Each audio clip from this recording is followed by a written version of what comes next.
Welcome back to This Week in Showdown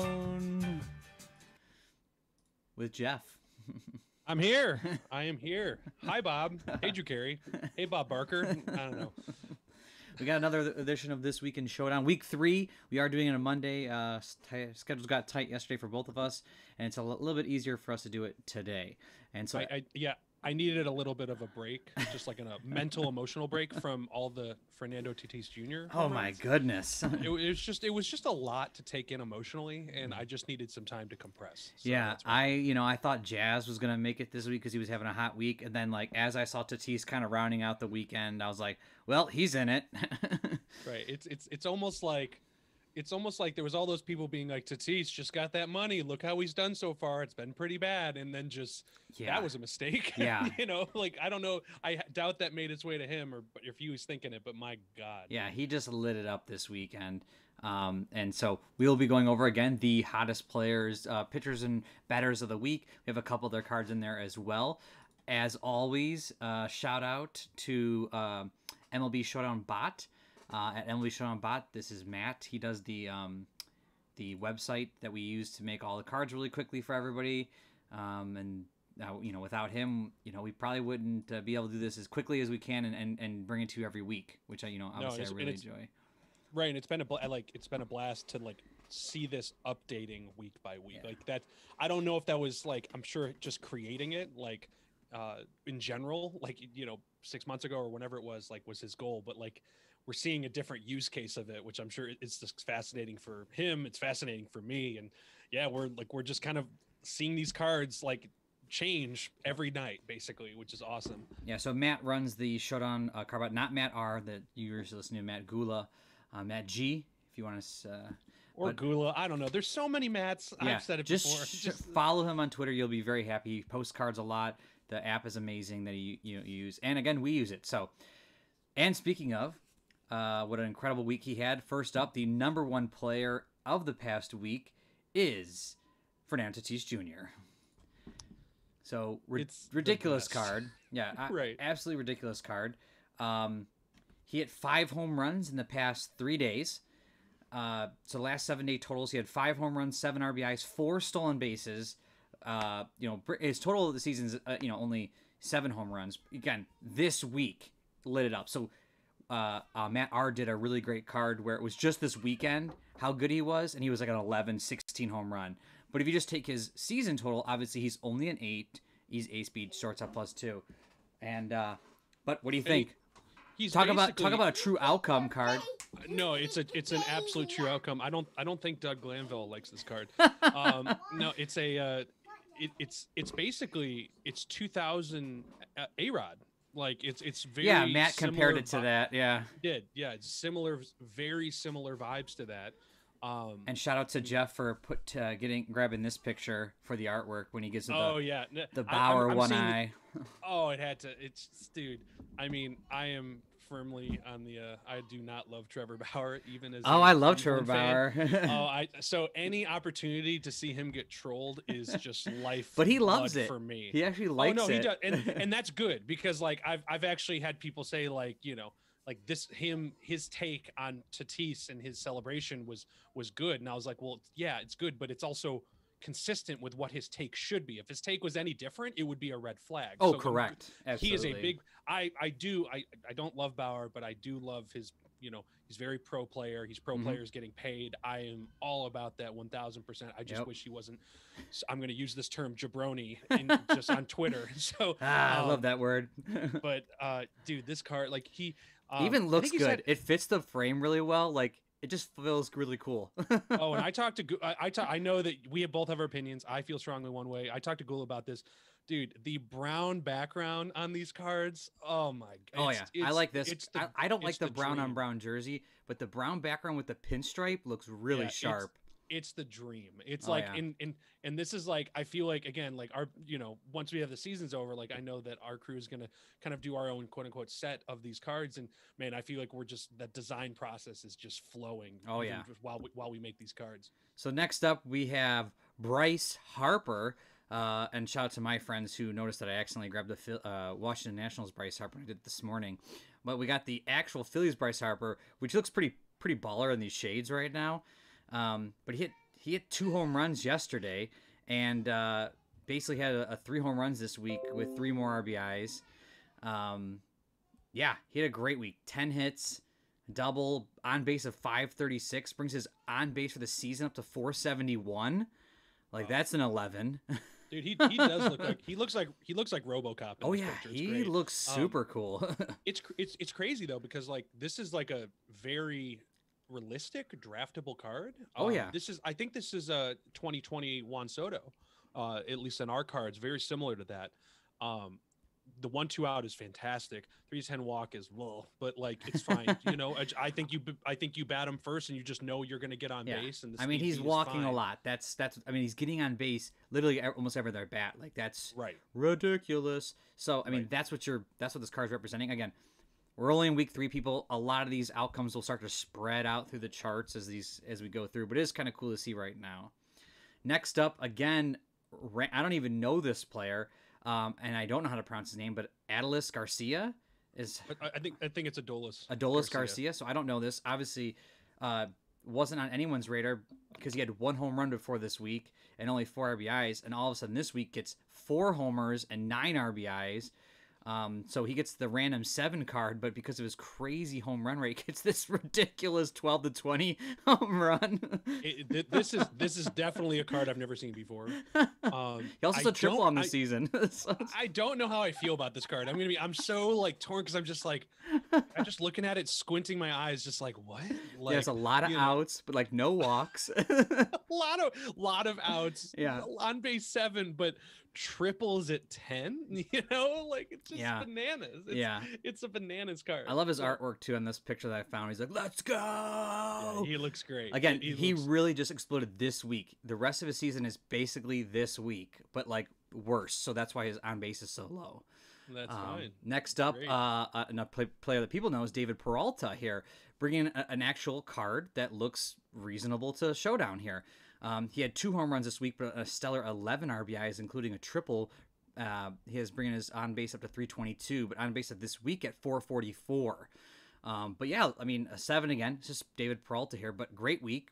It's a pretty interesting card. 7 with a 15 through 17 triple. He's got 3 triples this year.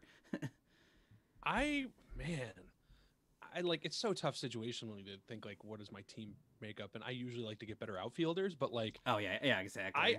I might take I might take a flyer in this card. I don't know. Like it's fun. 1-3 out, like on base 7, 240. Like the 240 mark is. What's cool? It feels right. Is if this guy was like your in like a DH league, like your 9 batter, it'd be cool to get triples leading up to your like 1 hitter. You know what I mean? Like it'd be kind of cool with that aspect. If he was A speed, I think would be really cool just because you can like tag up from third. At the B speed right now, he's whatever. It's just cool to see that he had a great week this week. Yeah, and like one thing I never really, I mean, I'm sure other people think about this, but we've never really talked about it that much, which I don't want to go too much in, but triples they're not around. They're not abundant. They're really a 15 to 17 triple makes me go like, holy smokes. I mean, he's got three triples in 3 weeks. Right. Get on third. Hopefully there's less than 2 outs. Like that matters, especially if you're putting runs together. It's a huge deal. It's a huge deal. Play to win. And like, man, if you can somehow get that home on a fly ball, that is huge. So like definitely can't undervalue the triple. It's funny, our buddy Dusty's always said a triple's a home run to him. So just because clearing the bases wise, but I guess the alternate way to look at it is if you get on a triple with nobody on, at least you can hopefully do something with 0 or 1 out. Absolutely. Then switching over to our pitchers, Brandon Woodruff having an amazing year, gives another amazing performance this week, only giving up a .75 ERA. Picks up 2 wins, 15 strikeouts in 12 innings, and only 5 walks. His whip is .67 this week, .72 in the season. His ERA on the season is 155. I mean, this card's fucking stupid. He just keeps just dealing 7 innings, 6 innings, 6 innings, 6 innings, like 0 to 1 runs. He had that 1 bad outing against Minnesota, but just dealing. The Brewers have Woodruff and then what's his name, Barnes or whatever. I mean, they got 2 studs right now. I've talked about like that points. Yeah, like, I can't draft a guy like kind this. Right, like where like what is the automatic win for like a pitcher in terms of their total points? I think this card feels to me like automatic wins. Oh yeah. So like it's starting to dial it in that like, is it a card in the early 800s? It seems like maybe. Is there a 700 point card that feels like an automatic win? Because again, if you roll 1s and 2s, it doesn't matter what happens. But man, this card's unbelievable. Yeah, especially with the no doubles here.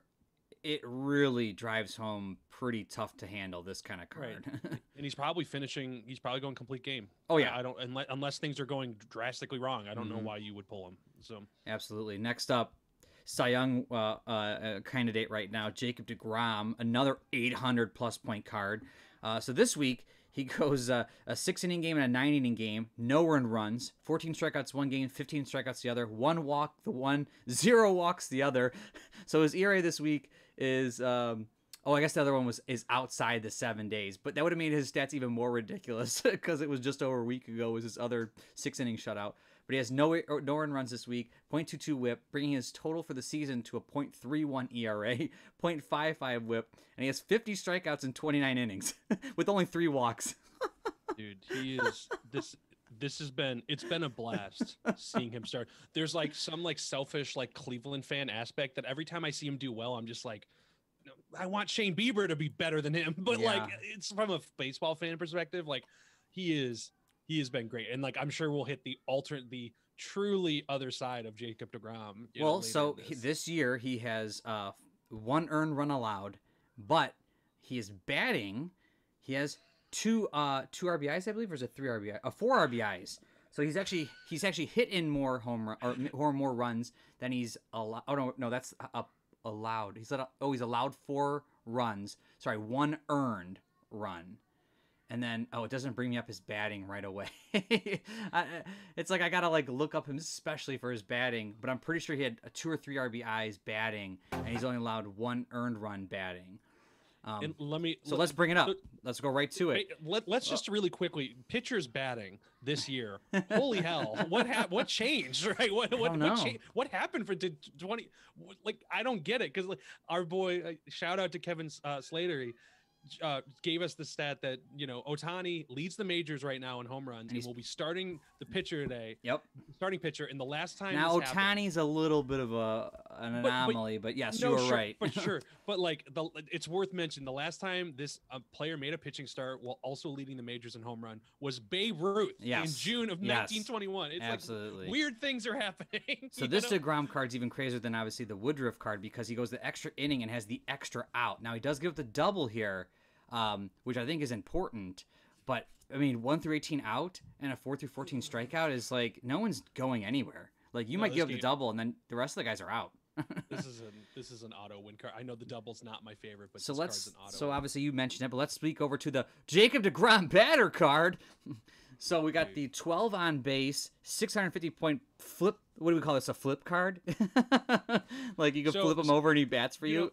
Like I don't want to go on a side tangent because like I know we've talked about like I've thought about this because like I remember back in 2018 there was a Shohei Ohtani, the flip card, DH card, and then he was a good pitcher. He was okay. It was like a 2 17 something like that. But I was thinking like we could never really figure out how to use them, and I think the short way to do it is like you draft that card. It takes up 2 spots, but like I think you don't just add the points together. There's almost got to be some sort of like deduction in salary that like again there's an advantage to taking maybe you take the higher on base and then half the point total the second or a fifth, like almost like a bench player, you take the fifth of the lower total. You know what I mean? I think he was 700 points total together, and like my thought is like, okay, he's not 700 because there's no advantage to taking both of them unless you really want both of his cards, but like maybe he's 550. And then I think that people pay attention to that. Yeah, and like there's got to be a ratio. I agree with you. Right. But this is just a stupid card because it's like a 1 through 17 single, 18 to 20 double, and he's a 12. I'm actually excited to see how he actually ends up as a batter because he started off so well, and then also just not allowing any hits. Dude, I think even if he does again, a lot of games, even if he does he probably strikes out the rest of his cards. He's probably still getting a above 10-point card. I Oh don't yeah, know. oh Like, absolutely. it feels that way. I mean, the moment you have like any doubles and like the amount of plate appearances is going to have is going to be so limited. Oh yeah. So, It's just fun to see. Next oh up, yeah. we'll go back to the pitchers. Then we have Eduardo Rodriguez, who pitched amazing this week. He had 13 innings, only had 5 runs, got 2 wins, which is what the player rater again is designed to pick up. So not again, his ERA is only is a 3.46 this week, 0.77 WHIP. He had like 1 walk over 2 games, letting up 5 runs. But getting those wins for Boston was huge. So actually, an interesting card here because this is a real looking card. This is a 5 through 17 out card. This is a great card. This is like a tier. This is tier 1 card or tier 2 card. This is tier 2 card. Yeah, well, it's similar. It's really interesting because it's like tier 1. I think it is a tier 1. Kevin Brown, 2001, Yes. is a control 4, similar chart. Yep. IP7, I believe. But he's a 17 out, right? So also 17 out, and I think he's 18-19 single 20 double. I don't think he's the walk one. I think he has the double. Because I know that I think Kevin had that card and got just rocked sometimes because people kept doubling off of Kevin Brown. But similar points. I think that Kevin Brown's 570. So like again, same tier. Yeah, no, it's a realistic card. I think it's a draftable card. Yeah, it's pretty cool. Yeah, it's pretty cool. I just love seeing the cards that are realistic. I do. And again, the first few weeks are just going to be ridiculous. When we get into weeks like 20, whatever that ends up being, but that's when it's going to get kind of fun, when we actually see cool cards. But I love the idea of doing the player rater, and I think you do too, where we get to see different players every week. Again, I guess we've seen Jacob DeGrom like every week, but like yeah, I mean, other players, right? Like eventually you're gonna be like, dude, chill. Like we're gonna put you on the bench for a second. But no, you're right, dude. We're gonna get like whenever like we get towards like the last like quarter of the season, like we're eventually these cards are gonna start being dialed in to like what they actually will end up being, and like it's going to be, like I said, I think I said last time, it's going to be a great tease for like what the set will end up being. Yeah, absolutely. But I still like doing the player rater because it showcased what happened this week in Showdown. Who was the hot guy? But what actually is he? What's his card like for the season? And speaking of that, Kevin Gausman. So this is a random guy who I did not think was doing so well this year. He had that bad outing against Cincinnati, but that again was over a week ago, according to our player rater. This week, he's thrown 14 innings, 1 earned run. 5 walks, 16 Ks with a .64 ERA this week. But what's amazing is this year he has a 2.14 ERA. Part of the reason why I think the Giants are doing so well. And look at this card, a 5, same thing, 517 out, but he's got the extra IP and no double. So now this card jumps up like almost 150 points from the last card. That's a lot. That's a big jump for me. Almost too much, but it is cool to see this kind of, domination from Kevin Gausman for the year. Yeah, dude. This again, another realistic card, another card that like could, 700 points is a lot, but let me ask this: does this card feel like an automatic win to you? It does, just because of that no double. Like I really feel like with 7 innings, you're going the whole game with this guy, where they're almost getting out all the time, and when they do get on base, they're not doing that double, which I think really throws the batters around the diamond. And in this case, I don't think they're going around that much. Well, it's like, and it's interesting because again, like, is Pedro 2001 an automatic win? 2001 is, yes. Okay. And I faced that card again. I've also faced it where he gets completely blown up because he rolls 1s and 2s. But like, we've also played we've played a lot of games, so that's going to happen. But like generally, I see him just completely shutting lineups down. Right. Over 90% wins, over 95 potentially. Yeah. And I think this, again, all these cards are kind of falling into that category. Yep. So now what Jeff wants to do is find out who actually did awful this week. So there are some people that I just grabbed one batter, one pitcher, and I went to the player rater and said, I'm going to reverse order. Who did super shitty this week? Right, but and not even. I want to know players that we all know. Yes. That have done, not just like I don't want some AAA guy that's having a bad week. I want that guy to do well. I want to see players that we all know and love that have had successful careers that are just blowing it. So I don't know about successful careers, but I do know this card is near and dear to our hearts because his 2019 card was so ridiculous. Is Mitch Garver. And his card was awesome to play with this crazy home run range that he had, and he was like 8 or 9 or whatever. I think he was a 9. Not doing so well this year. Having a real rough go. He's batting 160 on the season with 2 homers and, just a handful of hits here. just not doing well. And in this week especially, he has 1 hit in 15 at bats, so he's having a rough week. He's at 10 point again. Don't mind the error here. Me and Gula already fixed this. I say Gula fixed it, not me. Emily Showdown Bot fixed it, and this now just says 18 to 20 home run. But it was funny when it came out. I was like, "Whoa, that's crazy 27 that he's got here." I mean, that's like, yeah, we're like, that's like basically he got a mistake pitch, and he's maybe still getting own chart out. Yes, but it does suck to see this. It does suck knowing that he had that super cool card, and like, oh, what could he end up being, and then, just having a rough year. What was the age-old debate that we had a channel? Oh, it was Garver and Tatis, wasn't it? Tatis? Was it Garver? I think it was Garver versus Tatis, which now looking back is like hilarious. Well, that's my point. It's like we showed Tatis in this, and now we showed Garver. I just found the archive channel. It's Tatis Jr. versus Garver. Yes. Which, like, it's so we had like funny. a year-long debate about it. Right. Fast forward 2 years, like, I think we know how that's going. Like, it's fine. Mitch Garver's great, but like, yeah, no. But not right now. This year especially, he's having a rough go about it, and yeah, I think he's gonna be like moving around. They say he might play first base. They don't know what to do with him right now. Again, he's got +5 arm, but. Here's your 10 point. It just sucks to see, like, you know, Jacob DeGrom like outperforming Mitch Garver, which is kind of wild. But all right, so one more player is the worst pitcher this week. So it wasn't again this, and actually this is a well-known pitcher is Lucas Giolito, and we broke him. I think he was in our first 2 weeks. Yes, he was awesome at the beginning, and actually just last week, he over a week ago just shut the Indians out. Had 7 innings, 8 strikeouts. No earned runs. Again, that's just over a week ago. He goes to play Boston and pitches 1 inning and gave up 7 earned runs. He gave up two home runs. He had a 63 ERA total for that thing. So bringing his total ERA for the season to 5.79, and that's why he's getting the downgrade on card. He had a really bad outing. Dude, even with that week though, this card is like. No, that's what I'm saying. That week is what brought him to normalcy, I guess. Like, I guess I expected it to almost be worse, like especially in a small sample size. And I figured one bad week, one bad start, but one bad week. Was it 1 start or was it more than 1 start? No, that was really it. I mean, again, he had 3 earned runs in 1 start. Other than that, got it. Okay. But yeah, I mean, he's doing good.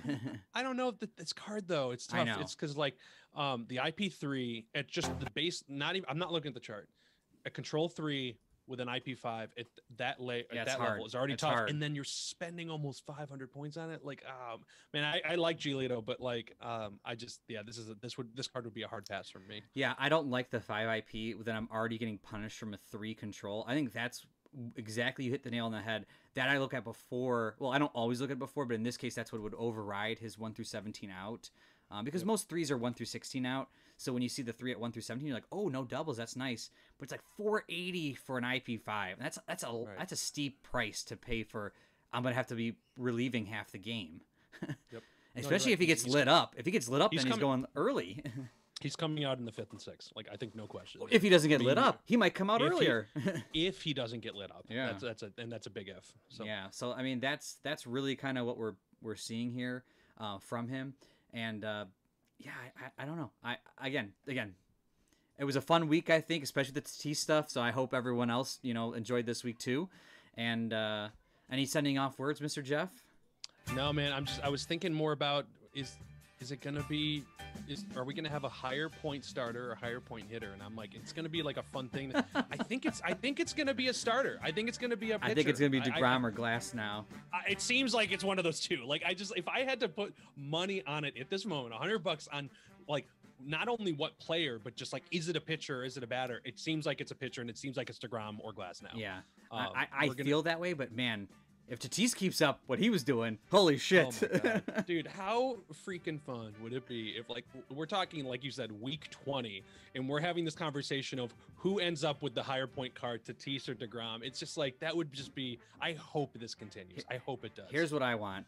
I want Tatis versus Trout World Series. Like, I want to see Trout in the World Series super bad. But I think Tatis should get there too, and I think that'd be a fucking awesome World Series. I think the Padres would kill him, but yeah, dude. And that's why, like, those Padres-Dodgers games have just been bananas. They're absolutely nuts. I think we all want. I think we all want Angels in the World Series. I just want Trout. I feel like it's right as long as, like, as long as there's no. And could you imagine having Ohtani now too, like batting and pitching with this like hype train with Tatis? It'd be like the best World Series for like sports fans, like baseball fans. It's gonna like end up just being Dodgers, and then the freaking Yankees are gonna. No, figure it can't out. be the Yankees. It'll be somebody. It'll be something random from the AL, and they'll just get crushed by the Dodgers. No, that's absolutely true. All right, thank you everybody for this week in Showdown, and see you guys next week. Peace. Bye.